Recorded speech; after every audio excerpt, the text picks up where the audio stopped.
Hello, it's another beautiful Wednesday, and it's your favorite news and current affairs program on TV. It's today's review, and I'm Ray Osazwa. We've got loads to talk about. I've got my usuals in the studio with me, but before I do that introduction, we'll show you tidbits from our feature story segment. Don't go anywhere. I'll be right back.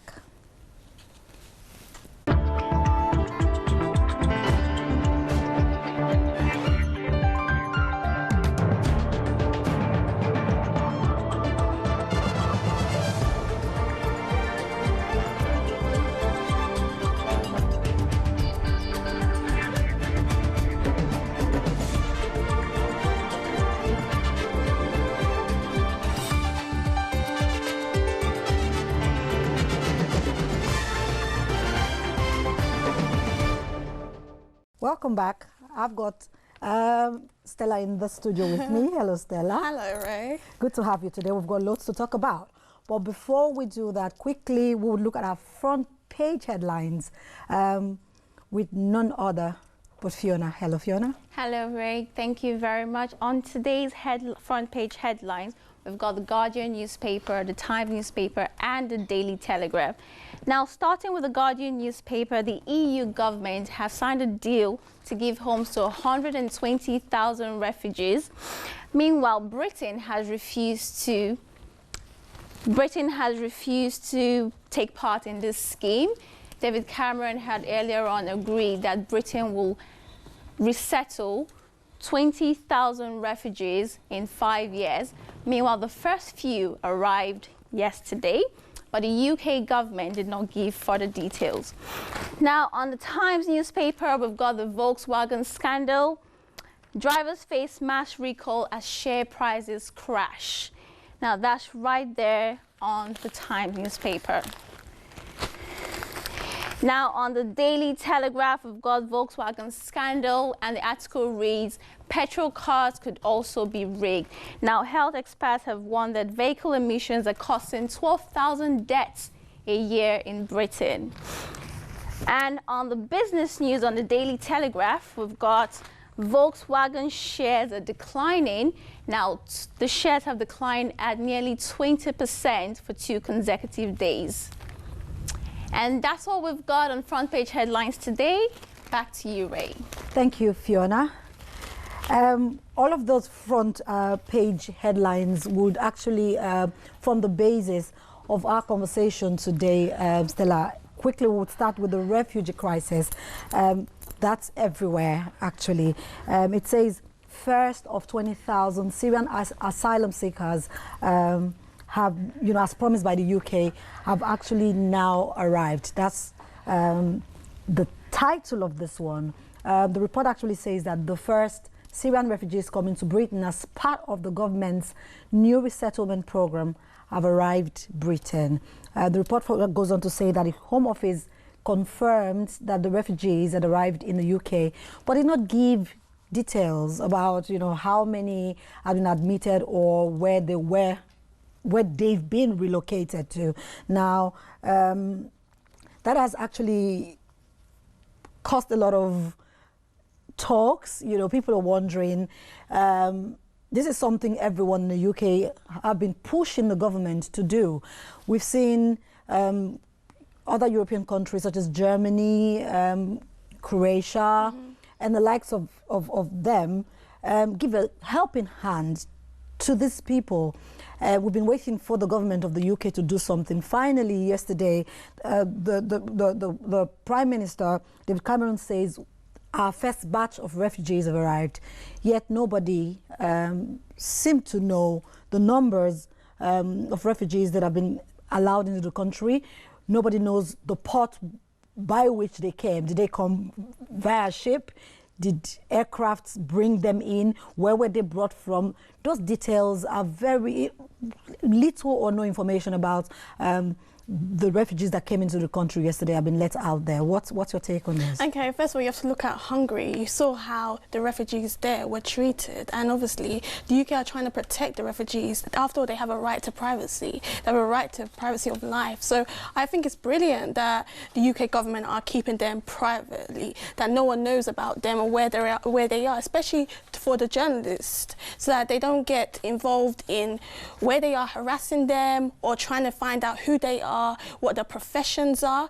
So it is in the best interest that they are kept, that the location is kept secret. So in other words, you feel that the last thing this traumatized asylum seekers or refugees would need right now is that attention from the press. They don't need it. They need to be kept low-key. They've been through a lot of stress already, traumatized already from where they've come from Syria. So right now they just need to relax and rest. But then there are loads of charity organizations, non-governmental organizations who have looked forward, been waiting for this moment. People are willing to help. There are churches who can't wait to be a part of this procedure. People want to give helping hands. People want to give arms. So the question is, we actually do appreciate the fact that they are being protected from the press and all of that. But at least the people want to know, where are these people? We want to help, we want to be a part of the process. This is not a struggle or a fight for the government of the United Kingdom alone. People want to be a part of this as well. Well, I'm sure the government have a strategy, and for now, they'll rather than being low-key, and when it's time, they will let everyone know where there is, and whoever wants to help, where there's a helping hand. Obviously, the government want it and need it right now, so I'm sure that they have a procedure that they're going to take one by one after they just came yesterday. There was, a bit of, I don't know if to call it a propaganda story somewhere. Some people are of the opinion that it's really not possible for the government to bring in refugees and no press, no single press caught wind of it. Some people have the opinion that this really didn't happen. After all, Cameron has declined from participating in the European Union's plan to relocate 120,000 people. He has said he's going to use his own strategy. He's going to, he doesn't want to take on anyone who's actually been in the European Union, the refugees in the European Union. He wants to go to the border cities around Syria and take on refugees from there. And he has started the process. Nobody's aware. Nobody's seen them. So there's a part of the story, that says, is he just putting this out so that the world thinks, okay, we've started to do something, or this is all, is this for real? Well, I'm sure that if that was the case, if that was the scenario, the UNCHR would have got involved and obviously told us that, no, this is not true. So I'm sure that definitely they have started to do something. And you believe in the process that within the next 5 years, this country will take in 20,000 refugees, as it has said? Well, we'll see. Only the future can tell whether David Cameron will stick to his word. But I do think that we still need to do more for them, because a lot more countries like Germany, Croatia are doing a lot more than we have. And we haven't even put as much money into this problem right now. So I definitely think that UK need to do a lot more. Okay, quickly we would move on to something a bit more pressing in the home front. And it's this one titled, British Students Banned from Doing Medicine at Uni as NHS forced to hire foreign staff. According to this report, only foreigners will be allowed to study medicine at a British university that has banned home students amid a staffing crisis in NHS hospitals. According to this report, the 36,500 a year degree at the University of Central Lancashire is only open to students from overseas. The report further goes on to say that the institution stands to reap £1.3 million every year from the 38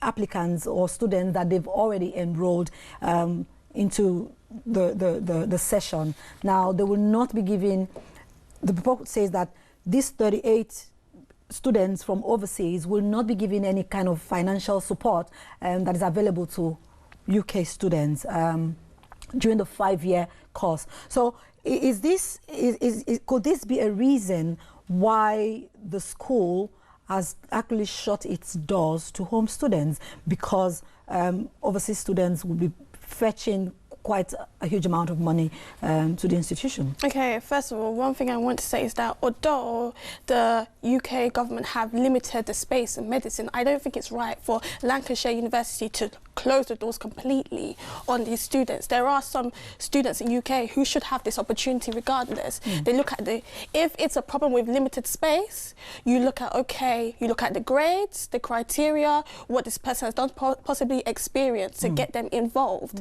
At the end of the day, you shouldn't just close the doors. It's not right. What's happened to our young children? What's going to happen to their future? You know, we need to give them opportunity. At the end of the day, we are complaining about, you know, the economy is going down, that there's no jobs, but what are we doing? We are now helping, instead of us helping our young people to build careers, to build job opportunities, we are now bringing them down once again. And this is what they're talking about.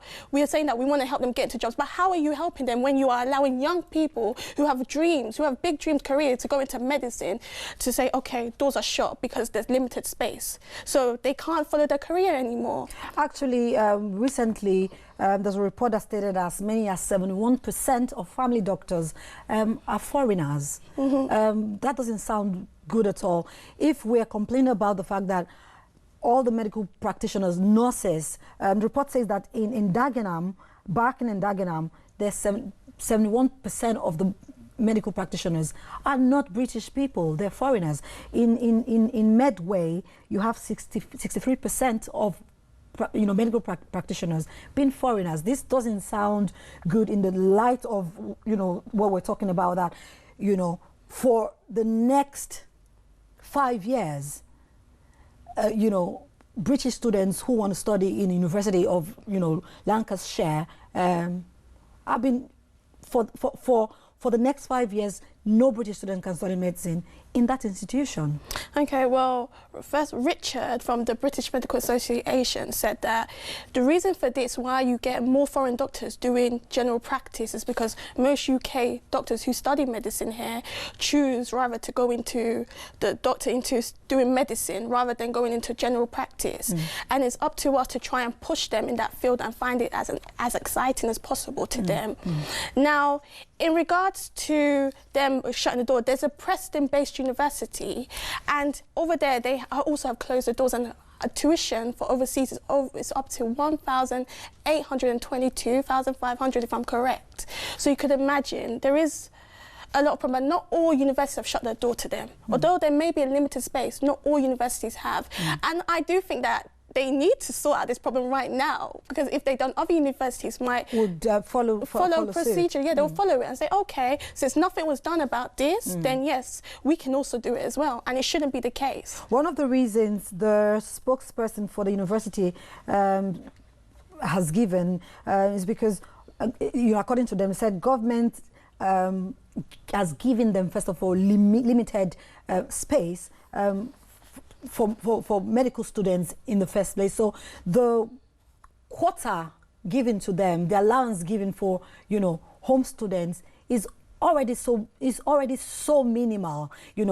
Prior to now, they already had open spaces for overseas students who obviously are paying huge amount of money to come into the system to learn. So it doesn't make sense for them to sort of like do a refund to someone who's paid £38,000 for just 1 year of study. Meanwhile, a home student would ordinarily come in and pay little or nothing. So they sort of considered overseas students first of all. And by the time they finished taking the overseas students, the quota allocated for medical students for the year was already filled up.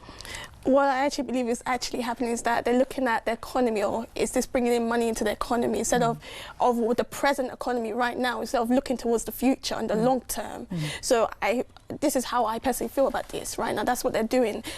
Overseas, we know that international students will bring in an income, bring in money into the economy, which is what they're looking for right now. But it is unfair. How are we meant to build our future? How are we meant to build the economy of UK if we are downgrading our young children? Just like Catherine, My Big Career Charities, she complained that youngsters who want to give back to NHS, how are they going to have that opportunity to give back?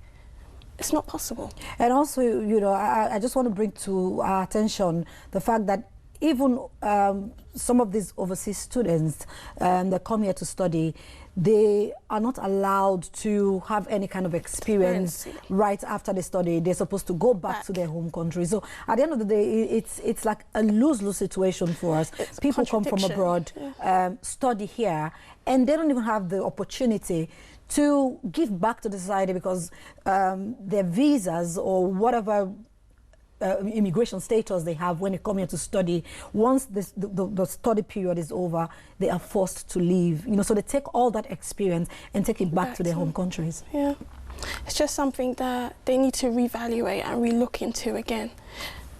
Okay, we'll move on, and we will be looking at the Volkswagen emission scandal, which in the last 24 hours really has been a hot one. Report says that Volkswagen says 11 million vehicles worldwide are involved in the scandal that has erupted.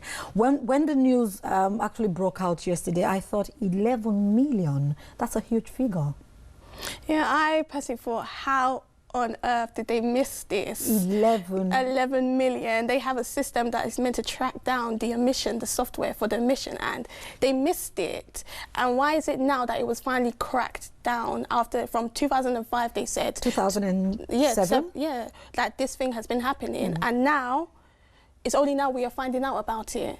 So it just shows that a lot of cheating is going on in the system. Apparently, it's not only Volkswagen as well. This probably would open that window to a much broader investigation. Of course, if Volkswagen are doing it, who own Seat, Audi, and so on, how much more the other manufacturers? I'm sure they know about this. They almost know about this. There's been a huge call for the CEO of Volkswagen to step down. It's usually when things happen like this, the first thing people are opting for is, he has to step down. Is that usual? Is that the answer?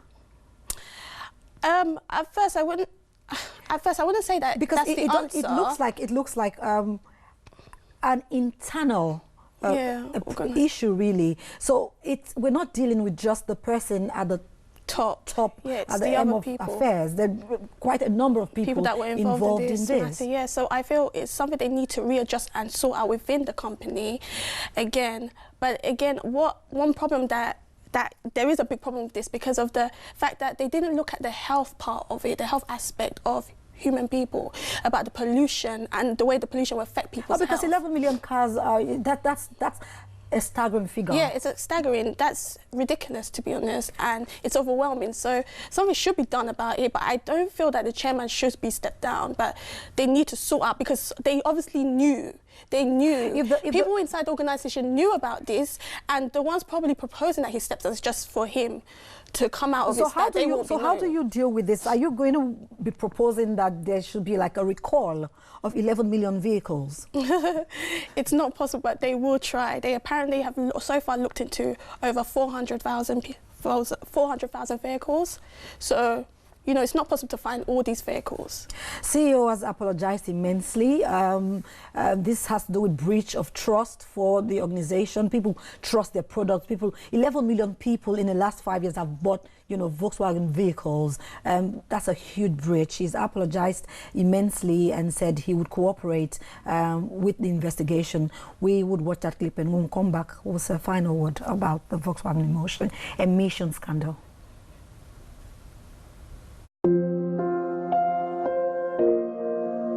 The EPA, the Environmental Protection Agency, has issued a statement and reality that Volkswagen Group manipulated engine software in our TDI diesel cars, and we violated emission standards. The CEO of our parent company, Dr. Martin Winterkorn, said yesterday, Volkswagen will fully cooperate with the responsible agencies, and much, much more important, as I see it, he stated that he was personally and deeply sorry for this. Our company was dishonest with the EPA and the California Air Resources Board, and with all of you. And in my German words, we have totally screwed up. Auch ich habe zum jetzigen Zeitpunkt noch nicht die Antworten auf alle Fragen. Aber wir sind dabei, die Hintergründe schonungslos aufzuklären. Dazu kommt in diesen Stunden alles auf den Tisch. So schnell, gründlich und transparent wie möglich. Und dazu arbeiten wir weiter eng mit zuständigen staatlichen Stellen und Behörden zusammen. Diese schnelle und umfassende Aufklärung hat höchste Priorität.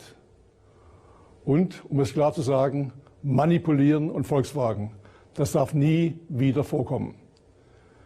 Meine Damen und Herren, viele Millionen Menschen auf der ganzen Welt vertrauen unseren Marken, unseren Autos und unseren Technologien. Es tut mir unendlich leid, dass wir dieses Vertrauen enttäuscht haben. Ich entschuldige mich in aller Form bei unseren Kunden, bei den Behörden und der gesamten Öffentlichkeit für das Fehlverhalten. Well, this is obviously an enforcement action and an investigation that the EPA is responsible for carrying out. They take the responsibilities that they have to enforce the Clean Air Act very seriously. And I think it's fair to say that we're quite concerned by some of the reports that we've seen about the conduct of this particular company. But ultimately, this is the responsibility of the EPA to take a look at it. And that's exactly what they're doing. In the U.S. Congress, both the House Energy Committee and a subcommittee on investigation, so two separate committees, have said that in the coming weeks they will be looking into this, potentially holding hearings. What's interesting about that is you'll have very public airing of Volkswagen's laundry. Then here in Germany, the Environment Ministry, they have said they are concerned. They may be investigating. Similarly, BaFin, the financial regulator here in Germany, also talking about their concerns. The European Commission, while they haven't formally launched investigations, says they're taking these allegations seriously. There are also reports out of Korea that in Korea they're also potentially looking into any irregularities in the testing modes. The difficult thing about this issue is that this is not an internal company issue, but it's an external company issue. It really involves like the core of what Volkswagen is about. So what's going to happen is that we'll see what happens, how Volkswagen responds today, if they respond at all. They've been fairly quiet so far. My commitment, first and foremost, is to make sure that our entire company does what it takes to resolve this big challenge and to restore your trust.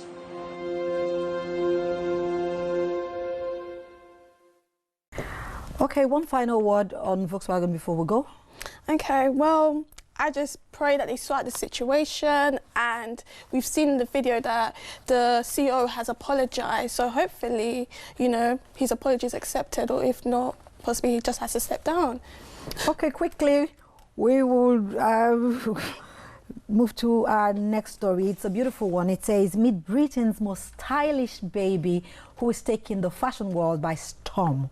According to this report, this baby who has fashion designers fighting over her before she has even learned to stand up on her own. Baby Freya is about 8 months old, but she's been named Instagram's most stylish baby.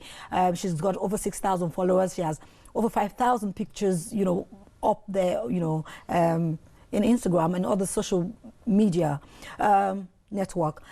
The question is this really healthy for a child? Before a child is able to speak for themselves, to, you know, the parents or media or society, so to say, already is decided for the child the path that the child ought to go. Is this really healthy for a baby? I mean, it's all good and great. The child takes amazing pictures. It has over 5,000 pictures on Instagram. You know, many people want the child, but at the same time, you've had stories, like, for instance, children who have started from young as stars, who have been in front of the camera, in front of pictures. And today, where are they? You've got someone like Miley Cyrus. Look at her lifestyle. Look at what it's done to her. Look at Lindsay Lohan. She was all over the news, always commit one crime, one offence or the other. So it's not fair to just put the child out there first. I feel that a child should be able to choose the direction he or she wants to go. It's great now that the child is 8 months old and doesn't know exactly what she's doing.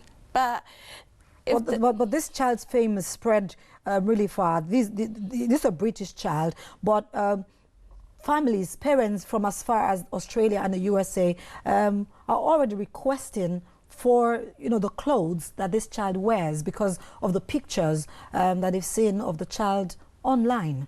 Yeah, well, it's up to the mother to put a limit on this. It's up to the mother how she decides to train her child, whether she wants her in the limelight completely every time they call her to be there or not. It's really up to the mother how she decides that this will go.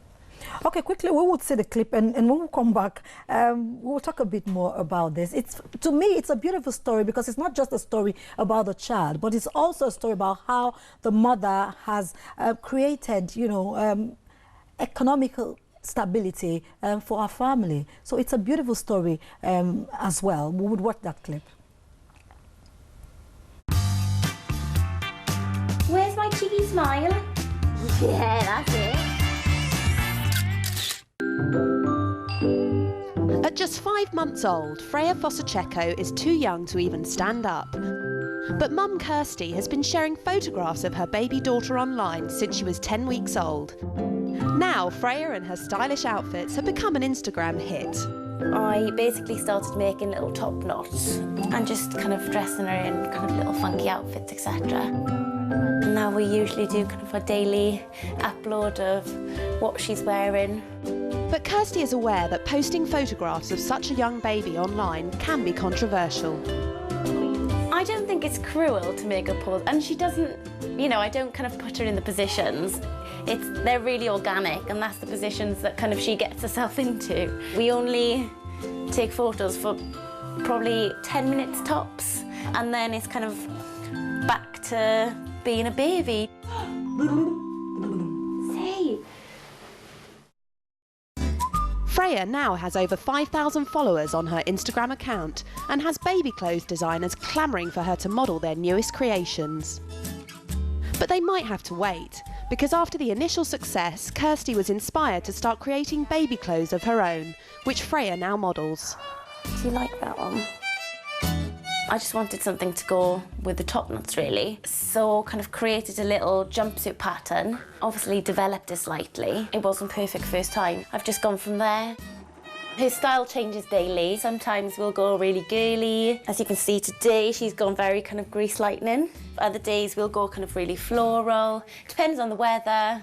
Now she's getting requests from as far away as the US and Australia, from mums desperate to get hold of Freya's outfits. Quite recently I had a really big order from Australia. A lady purchased 3 of my jumpsuits, I think it was 6 top knots, a couple of head wraps. Yeah, so it's kind of gone international. It would be nice to kind of set up a little business. Freya's my main priority, and you can't get these first years back. So I'm just going to kind of take it as it is. And Kirsty says baby Freya is lapping up the limelight. She loves it. She probably plays up to the camera. There's a photo on Instagram of her with her kind of hand like that, and then her other hand with her finger on her mouth, and it's been reposted pretty much everywhere. Yes, I think Freya is Britain's most stylish baby. That's a most adorable baby. At the end of the day, it's a positive story. I actually like the fact that the mom is very industrious, from just taking pictures and putting pictures out there. She's created, you know, her own boutique, a business, you know. But at the same time, we also need to look at the child. You know, how does this affect the child? Yeah, I know it may look all good now and beautiful. Of course, it's adorable seeing your young child dressed up in wonderful clothes, and it's attracting people all over the world. But these things tend to affect them over the future. The fame, it overwhelms them, and, you know, they explode eventually. So the mom has to take responsibility now. All right, thank you so much. We have to stop. That's the much we can take today. But until same time next Wednesday, it's goodbye from Stella and I. Bye now. Bye.